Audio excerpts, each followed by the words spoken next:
ഈ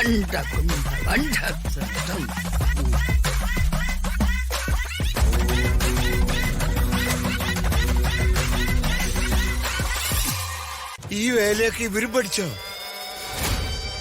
എന്നാ പിന്നെ ഒരു ആശ്രമം പോലെ കെട്ടി നാട്ടുകാരെ പറ്റിക്കാൻ തുടങ്ങിക്കൂടെ? കളിയാക്കുന്നവരുടെ അനുഭവം അറിയാത്തത് കൊണ്ടാ വേണുവാശാൻ ഈ കിടന്ന് പൊളയുന്നത്.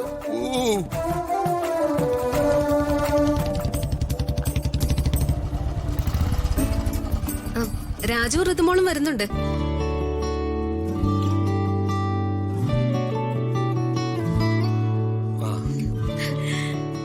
ഋതുമോളുടെ മുഖം കണ്ടാ അറിയാം എന്തോ സന്തോഷമുള്ള കാര്യം ഉണ്ടായിട്ടുണ്ടെന്ന്.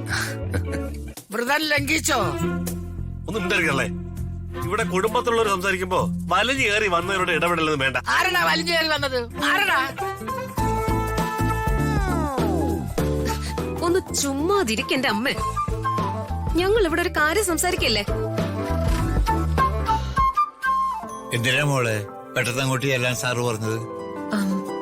അച്ഛാ, സന്തോഷമുള്ള കാര്യം തന്നെയാ. ഋതു പറയും. സന്തോഷമുള്ള കാര്യോ? അതെന്ത് കാര്യം? പറയും മോളെ. അച്ഛനെന്നെ എപ്പോഴും കാണണമെന്ന്.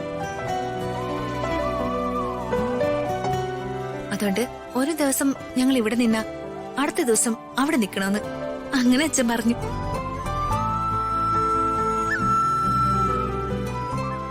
അതല്ലേ മര്യാദ. ഒരു ദിവസം മക്കളായ നിങ്ങള് മാതാപിതാക്കളായ ഞങ്ങൾക്ക്, അടുത്ത ദിവസം നിങ്ങളെ അച്ഛനായ വർമ്മ സാറിനും.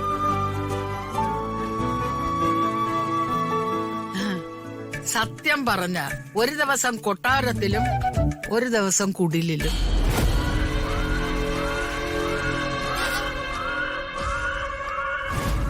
അങ്ങനെയല്ല,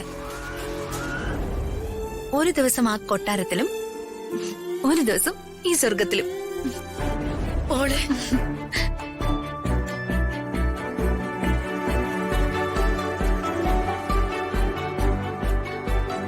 കേട്ടില്ലേ മോള് പറഞ്ഞത്? ഈ വീടൊരു സ്വർഗമാണെന്ന്.